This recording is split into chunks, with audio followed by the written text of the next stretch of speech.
Innal hamdalillah nahmaduhu wa nasta'inuhu wa nastaghfiruhu wa natubu ilayhi wa na'udzu billahi min shururi anfusina wa sayyiati a'malina may yahdihillahu fala mudilla lahu wa may yudlil fala hadiya lahu.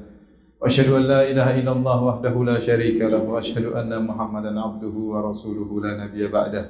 Ya ayyuhalladzina amanu taqullaha haqqa tuqatih wa la tamutunna illa wa antum muslimun. Fa inna asdaqal hadithi kitabullah wa khairal huda huda Muhammadin sallallahu alaihi wasallam.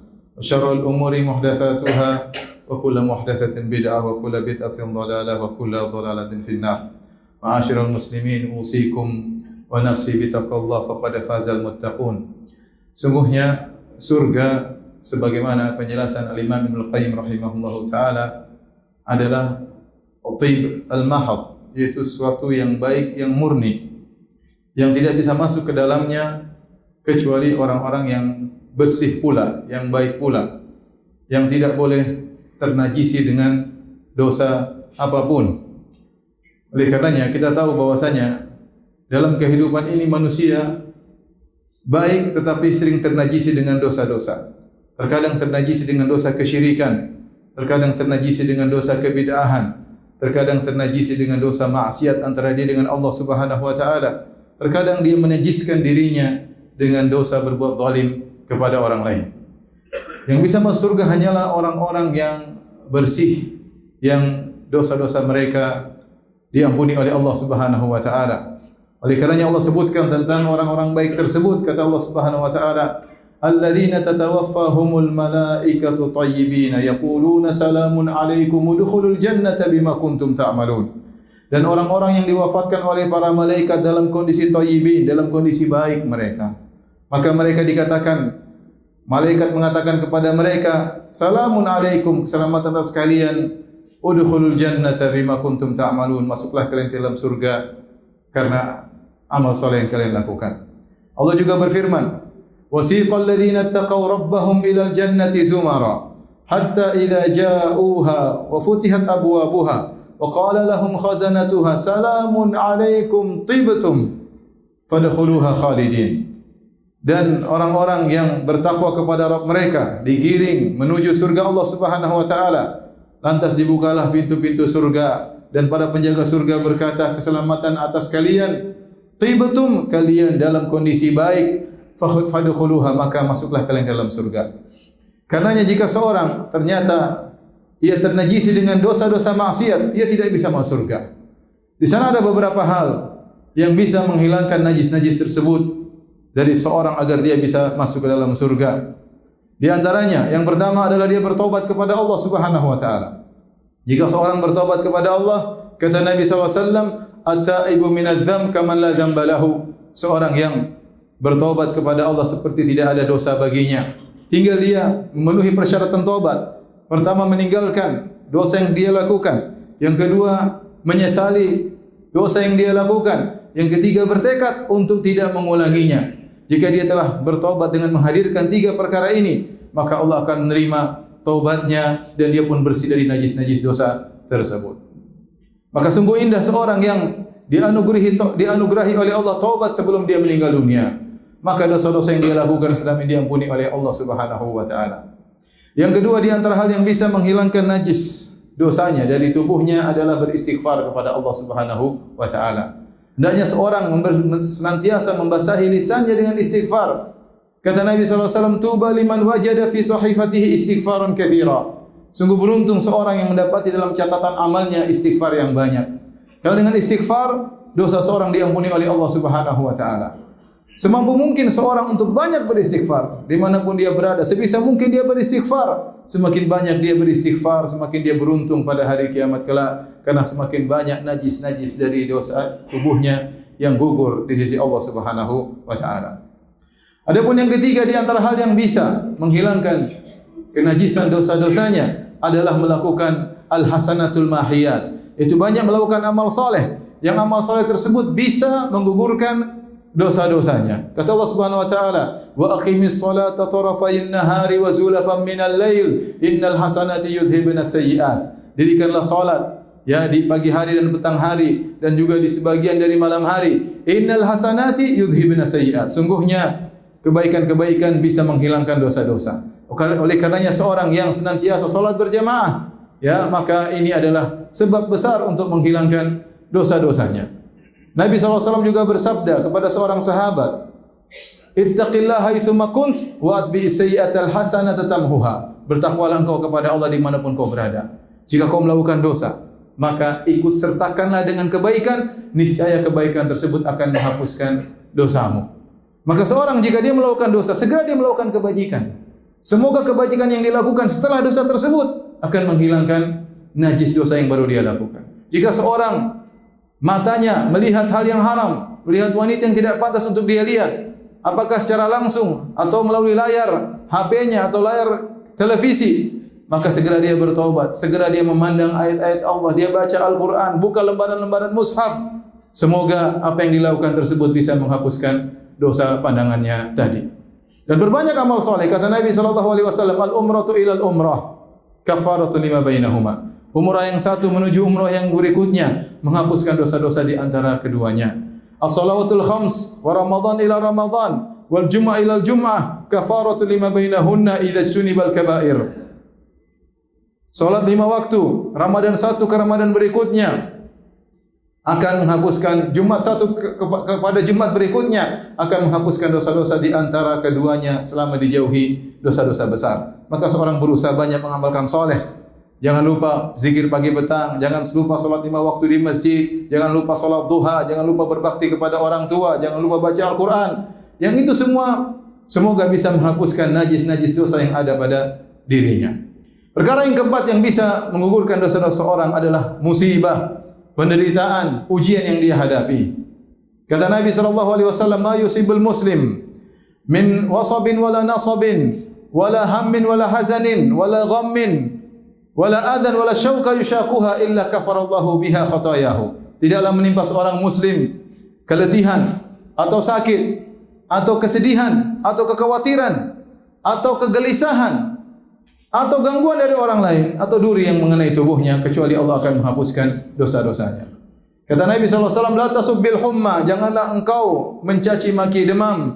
"Fa innaha tudhibu khataya bani Adam kama yudhibul kir khabathal hadid." Sungguhnya demam itu bisa menggugurkan dosa-dosa anak Adam sebagaimana alat pandai besi bisa menggugurkan karat besi.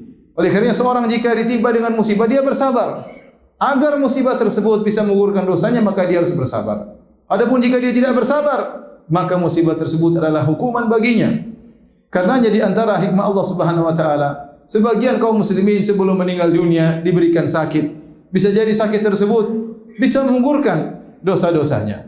Kemudian juga sebagian orang diberikan sakaratul maut untuk menggugurkan dosa-dosanya atau untuk mengangkat derajatnya. Bahkan Nabi SAW mengalami sakaratul maut dan juga dikasih sakit oleh Allah Subhanahu wa taala. Di akhir hayat Nabi SAW, Nabi merasakan demam yang sangat parah. Sampai-sampai seorang sahabat datang memegang selimut Nabi, ternyata selimutnya panas. Panasnya menembus sampai selimut Nabi SAW. Sahabat berkata, "Ya Rasulullah, innaka latu'aq wa'kan syadidan." Ya Rasulullah, sungguh engkau ditimpa dengan demam yang sangat tinggi. Kata Nabi SAW, "Na'am, innila u'aq kama yu'aqu rajulani minkum." Sungguhnya aku mendapat panas 2 kali lipat daripada kalian. Apa karena engkau mendapatkan pahala 2 kali lipat? Kata Nabi, iya. Kemudian Nabi SAW mengalami sakaratul maut. Kata Nabi SAW, "La ilaha illallah, inna lil mauti la sakarat." Sungguhnya pada kematian ada perkara yang berat. Dan ini bisa jadi adalah penggugur dosa atau mengangkat derajat seorang mukmin. Ini 4 hal yang bisa dilakukan atau dialami seorang mukmin sehingga dosa-dosanya, najis-najisnya tergugurkan. Adapun jika dia sudah meninggal dunia, maka ada hal-hal lain yang bisa menggugurkan dosa-dosanya. Di antaranya doa seorang mukmin kepadanya, terutama doa anak yang saleh. Kata Nabi SAW, "Idza matal insan inqata anhu amalu illa min thalath." Jika seorang telah meninggal dunia, maka terputus darinya amal saleh kecuali dari 3 perkara. Di antaranya waladun salihun yad'u lahu, anak saleh yang mendoakannya. Secara umum siapapun yang mendoakan mukmin yang lain bermanfaat. Tetapi Nabi menyebutkan secara khusus anak saleh karena dialah yang paling setia mendoakan orang tuanya. Oleh karenanya dianjurkan kita salat janazah agar kita mendoakan mayat yang sudah meninggal dunia. Ya, kata Nabi SAW, tidaklah seorang meninggal dunia kemudian disolatkan oleh 40 orang yang tidak berbuat syirik kepada Allah illa syafa'ahumullahu fih. Yang menyolatkannya 40 orang. Ahli tauhid, tidak percaya kepada dukun, tidak pakai jimat, tidak melakukan syirik sama sekali. Mereka paham tentang tauhid. Kemudian mereka 40 orang disolatkan, kecuali Allah beri syafaat bagi mereka terhadap mayat tersebut. Oleh karenanya dianjurkan juga kita untuk ziarah kubur. Tujuannya adalah untuk mendoakan penghuni kubur. Kata Nabi SAW, zurul kubur, ya, ziarahilah kuburan. Kemudian Nabi ajarkan kita untuk doa berziarah kubur. Assalamualaikum ahlad diyar minal muslimin wal mu'minin wa inna insyaallahu bikum lalahiqun nas'alullaha lana wa lakumul afiyah. Keselamatan bagi kalian wahai penghuni kubur dari kaum muslimin kaum mukminin, dan kami pasti nyusul insyaallah menyusuli kalian. Nas'alullaha lana wa lakumul afiyah. Kami mohon kepada Allah keselamatan bagi kami dan bagi kalian. Di antara hal yang juga bisa menggugurkan dosa-dosa jika seorang sudah meninggal dunia, yaitu orang-orang yang beramal soleh untuknya, seperti orang-orang yang bersedekah untuknya. Dan ijma ulama, seorang yang bersedekah kemudian dia niatkan untuk mayat, maka pahala sedekah tersebut sampai kepada sang mayat. Demikian juga seorang yang haji dan umrah untuknya. Ulama ijma sepakat, barang siapa yang berhaji dan berumrah untuknya, untuk mayat, maka akan sampai kepada mayat tersebut. Aqulu qouli hadza astaghfirullah li wa lakum wa lisa'il muslimin min kulli dhanbin wa khati'ah fastaghfiru innahu huwal ghafurur rahim.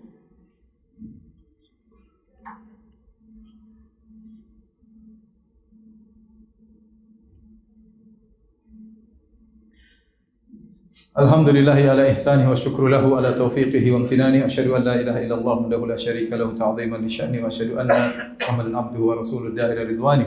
Allahumma shalli alaihi wa ala alihi wa ashabihi wa ikhwani. Di antara hal-hal yang juga bisa menggugurkan najis dosa seseorang adalah kesulitan-kesulitan yang dia alami setelah dia meninggal dunia. Di antaranya dia mengalami dhammatul qabr atau dhaqtah, tekanan dalam kuburan. Kata Aisyah radhiyallahu taala anha, dari hadis Nabi sallallahu alaihi wasallam, Rasulullah SAW bersabda, "Inna lil qabri dhaqtatan, law kana ahadun najian minha la naja minha Sa'ad bin Mu'adz." Sungguhnya dalam kuburan ada tekanan. Kalau ada seorang yang bisa selamat darinya, tentu yang selamat adalah Sa'ad bin Mu'adz, kata Nabi sallallahu alaihi wasallam. Sa'ad bin Mu'adz yang mati syahid dalam perang Khandaq, yang kata Nabi sallallahu alaihi wasallam, "Ihtazza arsyur rahman li mauti Sa'ad." Arsy Allah bergetar karena wafatnya Sa'ad bin Mu'adz, seorang yang sangat saleh min ahlil jannah. Dia pun tidak selamat dari dhammatul qabr, himpitan qabr. Dihimpit kemudian dibuka lagi oleh Allah Subhanahu wa taala. Himpitan kuburan tersebut, kata para ulama, bukan azab. Sama seperti sakaratul maut, bukanlah azab, tapi suatu penderitaan atau kesulitan yang dialami oleh seseorang. Sebagaimana tatkala di dunia dia sedih, dia gelisah, dia sakit, demikian juga di kuburan dia mengalami dhammah, himpitan, yang itu bisa menggugurkan dosa-dosanya atau mengangkat derajatnya. Demikian juga tatkala dia berada di padang mahsyar dengan kondisi yang sangat mengenaskan, ya, tidak berpakaian, tidak beralas kaki, di bawah terik matahari yang jaraknya cuma 1 mil, dengan panas yang begitu panas, maka ini juga kesulitan yang dihadapi akan mengurangi dosa-dosanya sebagaimana penjelasan para ulama. Sebagian mereka juga ada yang melewati sirat. Kemudian di atas sirat dia terkena cabikan-cabikan, ya, dari pisau-pisau yang ada, benda-benda tajam, besi-besi tajam yang ada berada di atas sirat. Kata Nabi SAW, orang yang melewati sirat ada 3 model. Yang pertama, najin musallam, yaitu yang lewat selamat, tidak terkena luka sama sekali. Karena di samping sirat ada kalalib, yaitu besi-besi yang tajam yang siap mencabik orang yang melewatinya. Yang kedua, kata Nabi SAW, makdus atau mukardas, yaitu langsung dicabik, langsung masuk ke dalam neraka jahanam. Ada model ketiga, yaitu orang-orang yang memiliki dosa-dosa, tetapi dosanya tidak membuat mereka masuk neraka. Dosa-dosa tersebut dihapuskan dengan sedikit siksaan di atas sirat. Kata Nabi SAW, jenis yang ketiga tersebut, mahdush, mukhardal, thumma yanju, yaitu orang-orang yang tercabik-cabik dengan besi-besi tajam di atas sirat, namun mereka selamat. Akhirnya mereka menuju surga. Cabikan-cabikan tersebut, potongan-potongan tersebut yang mengenai tubuh mereka mengurangi dosa-dosa mereka. Ini di antara kedahsyatan hari kiamat yang bisa menggugurkan dosa seseorang. Kemudian yang berikutnya, yang ke-9, ya, yang bisa menggugurkan dosa seseorang adalah syafaat. Syafaatus syafi'in, syafaatnya orang-orang yang beri syafaat. Oleh karenanya orang-orang musyrikin, mereka tidak mendapat syafaat. Ya, kata Allah Subhanahu wa taala, mereka berkata pada hari kiamat kelak, "Tallahi in kunna la fi dhalalin mubin idh nusawwikum bi rabbil alamin wa ma adallana illa al mujrimun fama lana min syafi'in wala sadiqin hamim." Kata mereka, kami dulu di dunia menyamakan kalian wahai sembahan-sembahan kami dengan Allah. Kami menyembah Allah, kami juga menyembah kalian. Ya, sungguh kami celaka waktu di dunia, kami telah tersesat yang nyata. Ya, dan tidak menyesatkan kami kecuali orang-orang para pendosa. Kemudian kata mereka, "Fama lana min syafi'in." Tidak ada yang beri syafaat bagi kami. Wala sadiqin hamim. Tidak ada sahabat karib yang memberi syafaat kepada kami. Kata para ulama yang dalil bahwasanya orang-orang beriman bisa memberi syafaat kepada yang lainnya. Seorang sahabat beri syafaat kepada sahabat karibnya jika dia beriman kepada Allah Subhanahu wa taala. Dan juga di sana ada syafaat para anbiya, syafaat nabi, syafaat malaikat. Yang syafaat-syafaat ini bisa menggugurkan dosa-dosa orang-orang yang masih dalam tubuhnya ada najis-najis dosa. Kemudian yang terakhir, sebab yang terakhir yang ke-10 yang bisa menggugurkan dosa seorang adalah rahmatu rabbil alamin, rahmat Allah Subhanahu wa taala. Selama najis tersebut bukan kesyirikan, maka masih mungkin untuk diampuni oleh Allah Subhanahu wa taala. Allah berfirman, "Innallaha la yaghfiru ay yushraka bih wa yaghfiru ma duna dzalika liman yasha." Allah tidak mengampuni dosa syirik dan Allah mengampuni dosa selain kesyirikan. Bisa jadi orang berlumuran dosa tatkala tiba pada hari kiamat kelak, tapi dosanya bukan kesyirikan. Jika Allah berkehendak, Allah akan ampuni dia. Tidak perlu syafaat, tidak perlu yang lainnya. Allah ampuni dengan rahmat Allah Subhanahu wa taala. Oleh karena sebagian orang mendapatkan anugerah dirahmati oleh Allah dan sebagiannya tidak diampuni oleh Allah Subhanahu wa taala. Jika ternyata 10 sebab ini tidak menggugurkan dosa dan dia luput dari 10 sebab ini, maka dia harus dibersihkan, najisnya harus dicuci di neraka jahanam. Maka dia harus dimasukkan dalam neraka jahanam, maka disiksa di neraka jahanam untuk dibersihkan dosa-dosanya.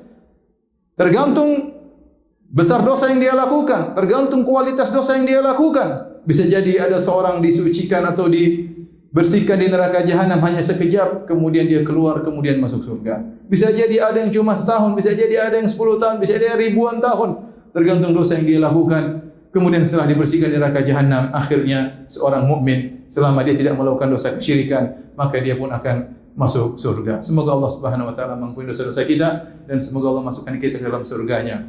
Innallaha malaikatahu yusalluna 'alan nabi ya ayyuhalladzina amanu sallu 'alaihi wa sallimu taslima. Allahumma shalli 'ala Muhammad wa 'ala ali Muhammad kama shallaita 'ala Ibrahim wa 'ala ali Ibrahim innaka Hamidum Majid. Wa barik 'ala Muhammad wa 'ala ali Muhammad kama barakta 'ala Ibrahim wa 'ala ali Ibrahim innaka Hamidum Majid. Allahumma ighfir lil muslimina wal muslimat wal mu'minina wal mu'minat al ahya'i minhum wal amwat innaka sami'un qaribun mujibud da'wat wa ya qadhiyal hajat. Allahumma ati nufusana taqwaha wa zakkiha anta khairu man zakkaha anta waliyyu maulaha. Allahumma ighfir lana dhunubana ma qaddamna wa ma akharna wa ma asrarna wa ma a'lanna wa ma asrafna wa ma anta a'lamu bihi minna antal muqaddim wa antal muakhir la ilaha illa Allah.